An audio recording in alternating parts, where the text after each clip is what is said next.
So in today's video, we are going to discuss chapter number 48, that are somatic senses, that is general organization, then the tactile and position senses.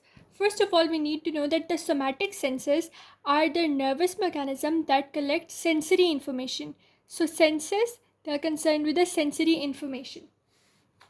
Now we come to this very much diagram, which is about the somatic senses. Somatic senses can be classified into the extroceptive, that are coming outside from the body, then the proprioceptive, that are coming from physical state, they are coming from the limbs, etc., then the visceral, which are coming from the organs of the body, and deep, that are coming from fascia, muscles, and bones. Then broad classification or general classification, this is based on the body parts, and this the somatic senses which are generally classified, the type of the somatic senses, they are mechanoreceptive, thermoreceptive, and pain senses.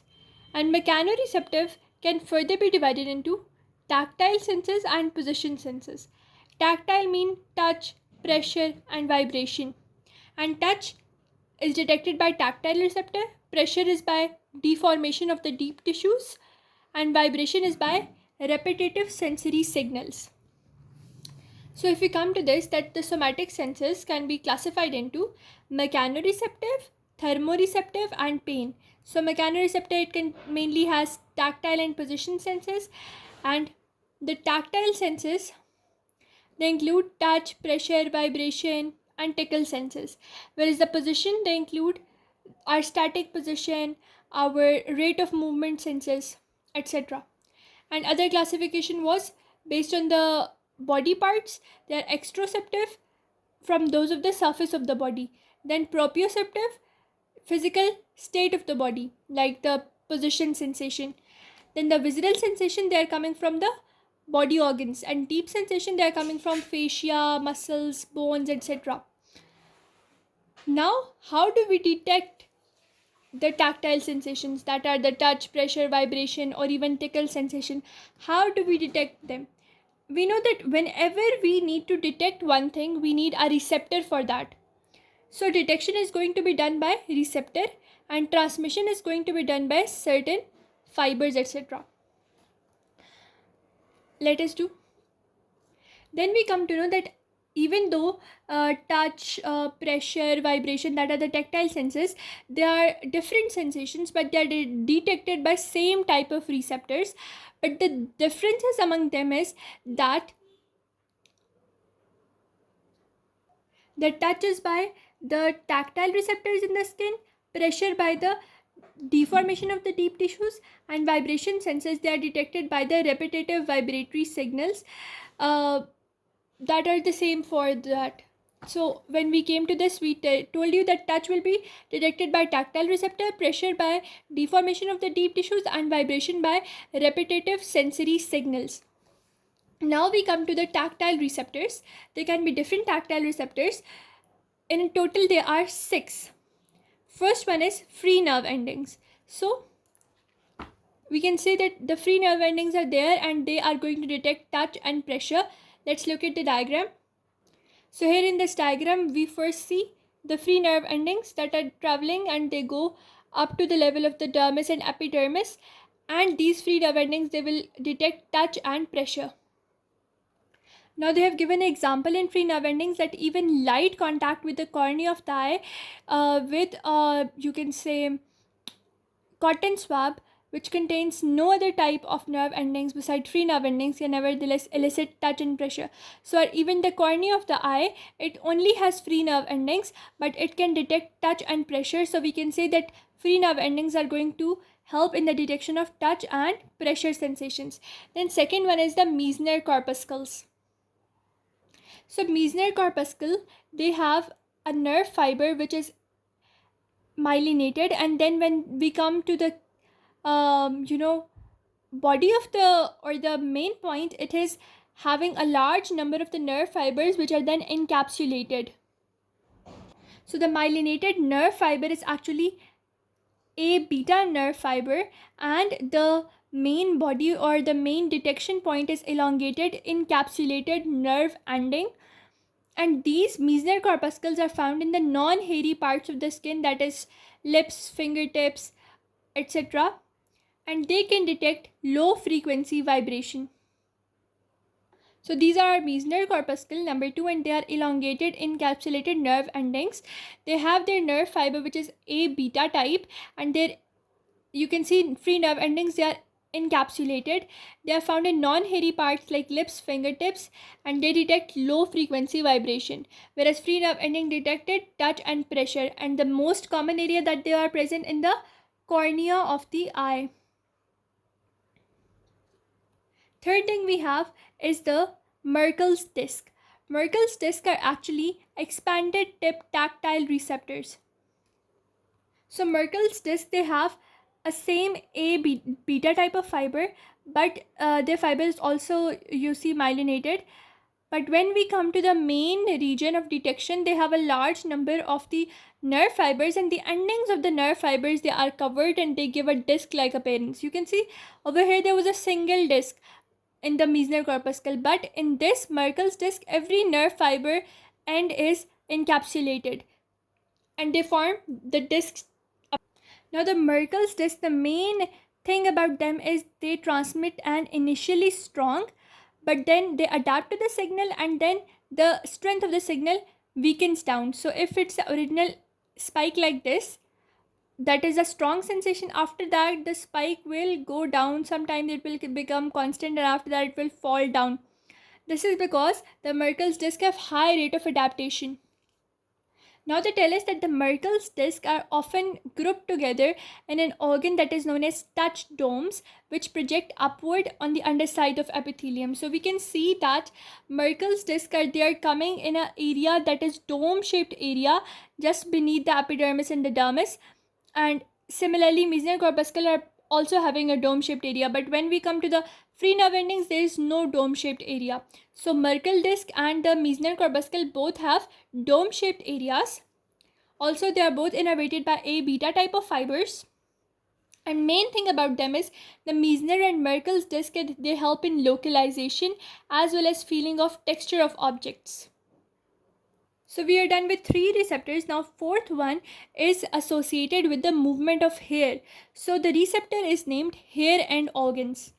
So when we come to this, we can see that there is a nerve fiber which is also encapsulated surrounded by the Schwann cells or the myelination, and then when it comes to the organ or hair, it becomes a hair end organ like structure. So this is the receptor which is known as the hair end organ, and it is located at the root of the hair, and the receptor adapts and acts like Meissner corpuscle.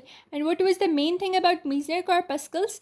That they detect, so like the Meissner corpuscle, the hair and organ detect movement of objects on the surface like a vibratory motion and the initial contact with the body. So for example, if I do this initial contact, it will be detected by hair and organs, and if I move like this, it will also be detected by hair and organs. So movement as well as initial contact with the body. Then fifth one is the Ruffini endings. When we come to this diagram, we can see the Ruffini ending and it comes to here, but the fibers here, they are a bit coiled as well, and they are also encapsulated. So they are multi-branch encapsulated endings. The major difference you can say between the Meissner corpuscle is the Meissner corpuscle has single fibers, but when we come to Ruffini endings, the fibers are branched, multi-branched, and then they are encapsulated. So difference between Merkel's disc and Ruffini ending is this. Then they check the continuous state of deformation of the tissues, heavy prolonged touch, and pressure signals. So they are mainly associated with pressure, the Ruffini endings. They are found in the joint capsules, and they check the degree of the joint rotation. Then we have the Pacinian corpuscles. They are also known as pressure receptors. You can see firstly it is myelinated, but when the nerve fiber comes to this region, the central nerve fiber is like this, and then it is surrounded by many concentric layers. The main thing about the Pacinian corpuscle is they detect rapid local compression of the tissue. So whenever you are going to compress the tissues, you are going to apply any pressure, they will be detected by Pacinian corpuscles. So I told you that somatic senses, they were mechanoreceptive, thermoreceptive, and pain. The mechanoreceptives were tactile and position. About the tactile, they were touch, pressure, and vibration. So when we came to the tactile receptors, we came to know about a lot of things. There were 6 in total. Firstly, free nerve endings like in the cornea of the eye. Then the Meissner corpuscle that detect vibration. Then the Merkel's disc that are mainly concerned with steady state signals, or they initially detect half fast signals, then they become like, firstly they detect strong signals, then they become adapted to them. Then the hair and organ that check the movement of the body and then the initial contact with the body. Then the Pacinian corpuscles, which check the compression of the tissues, and the Ruffini endings, which check heavy prolonged touch, as well as the degree of joint rotation. So this was our whole overview about the receptors. Now I told you that after the receptors, what is going to carry those information by the receptors to the central nervous system, they are certain fibers. And mainly we have discussed that the fibers are going to be A beta, that in most of the situations, but then we have A delta as well and C as well. So first of all, we need to know that A beta nerve fibers, they are present in they are going to supply Meissner corpuscles, hair receptors, Pacinian corpuscle, Ruffini ending, and the number of the fibers, or the speed, will be 30 to 70 meters per second. Then we come to the free nerve endings. Only the free nerve endings have a delta type of fibers. So this peripheral nerve bundle, the Meissner corpuscle, Merkel disc, Ruffini ending, Pacinian corpuscle, they are all supplied by A beta, and they have a speed of 30 to 70 meters per second. And the free nerve endings, they are going to be supplied by A delta type of fibers, and their speed is a bit low, that is 5 to 30 meters per second. And then we come to C fibers. The C fibers, they are going to detect tickle, and their speed is 2 meters per second. One thing that they have written, that the sensations which need to be detected rapidly, like the localization, the gradation of the pain, and also the rapid changes, they are transmitted by A beta type of fibers, because A beta type have the most, you can say, speed at this point. Now we can see that the A beta type of fibers, they are large fibers. That is why they have a little amount of, you can say, they have the least amount of resistance. But when we come to the A delta type of fibers or C type of fibers that are unmyelinated, both of them, they are small fibers, and the tension in them, or the movement ability in them, that is very much low, because most of the energy, it is lost in them. But these fibers, they have the capability to conduct all the form of energy. So they are fast fibers, whereas these two are slow fibers. Now after transmission, we are going to detect vibrations. Like, how can vibrations be detected? And I told you there were two receptors to detect vibration. One was the Meissner corpuscle and other was Pacinian corpuscle. Both of them have different range. So Pacinian corpuscle, they can detect 30 to 800 cycles per minute, so they are more sensitive. Whereas Meissner corpuscle, they are less sensitive, and they can do up to 2 to 80 cycles per second. Also, Meissner corpuscle adapt less rapidly as compared to Pacinian corpuscle. So Pacinian corpuscles, they are more sensitive, but they adapt as well.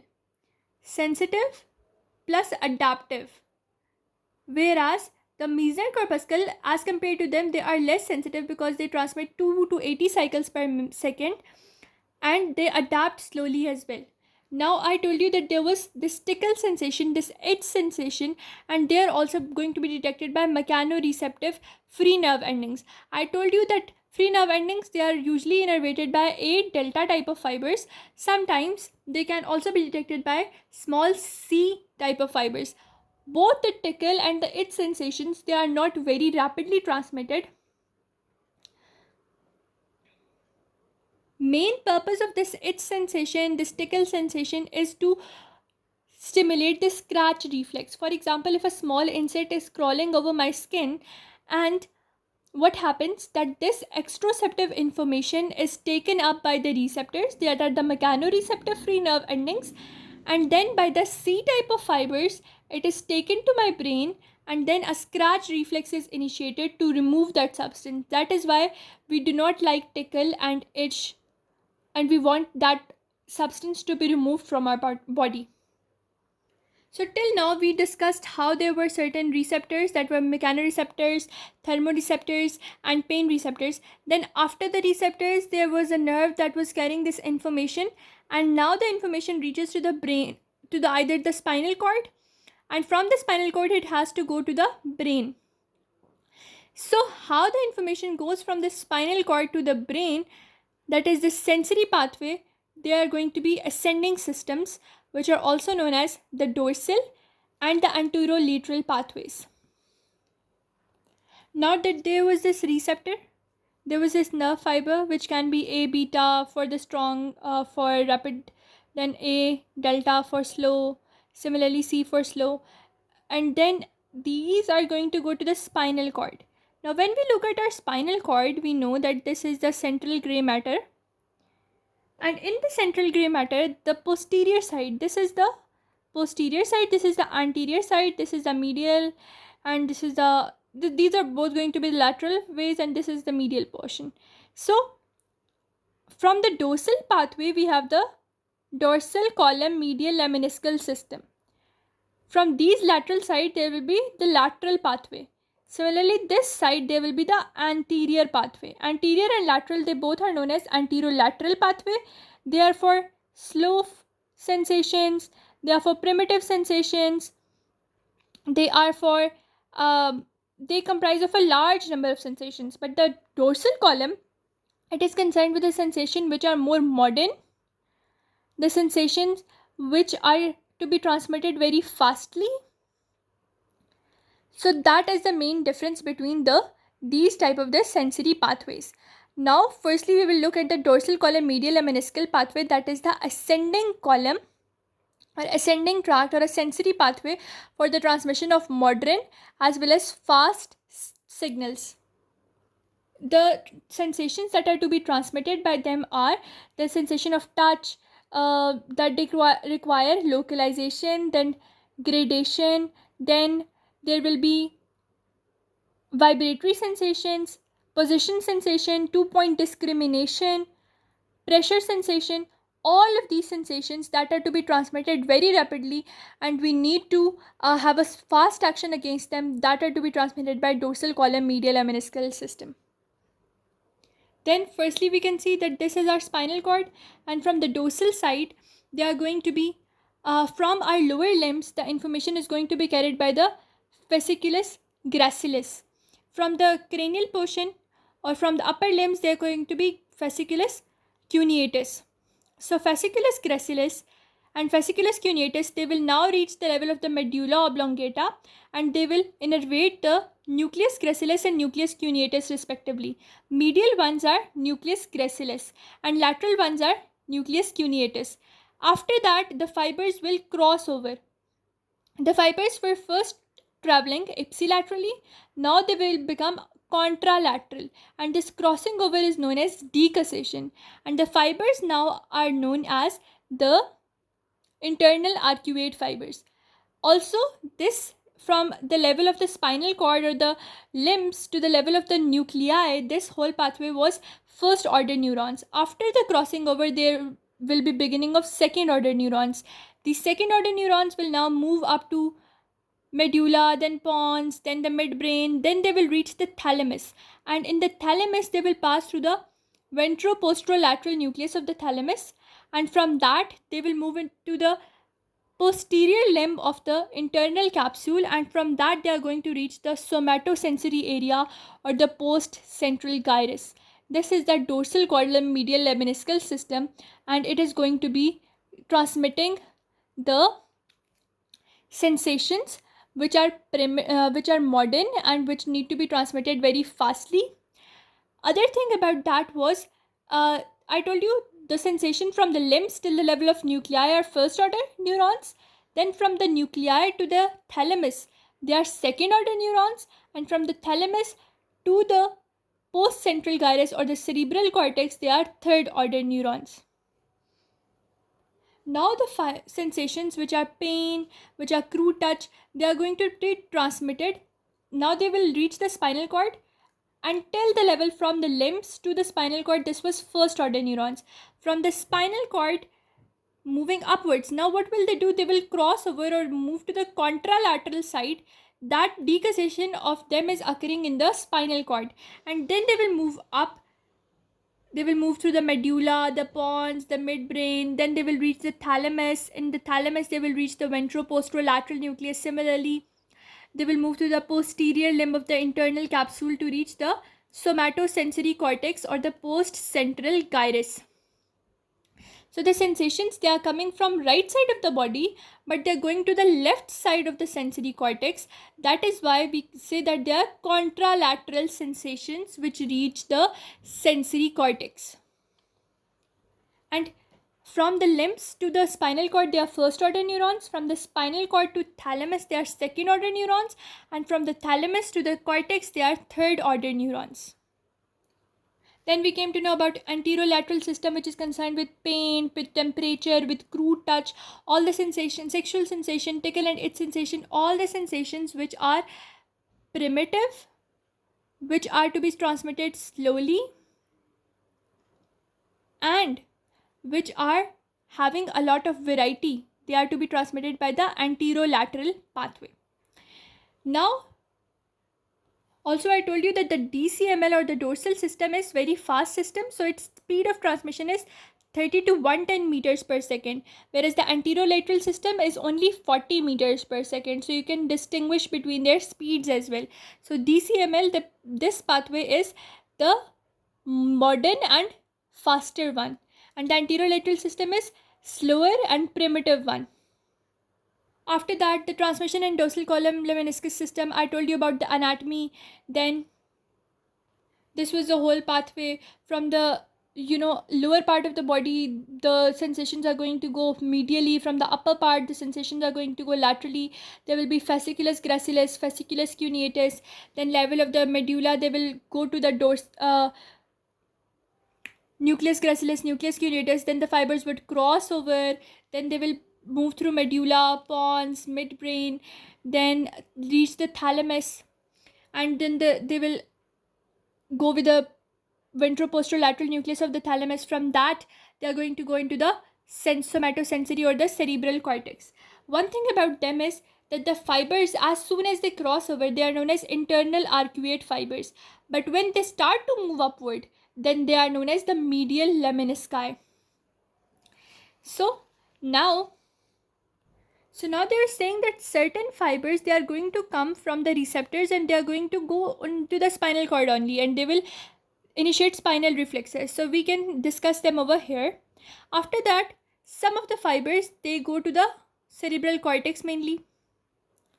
That are the spinocerebral fibers. Then there are some fibers that move from the body into the spinal cord, and from the spinal cord they go into the cerebellum. And the cerebellum is associated with position of the body, to associate the initial and final position, to maintain balance of the body. So there can be spinal reflexes, there can be spinocerebellar pathway and spinocerebral pathway and the spinocerebellar pathway. So there are different kind of pathways that the sensations are going to take.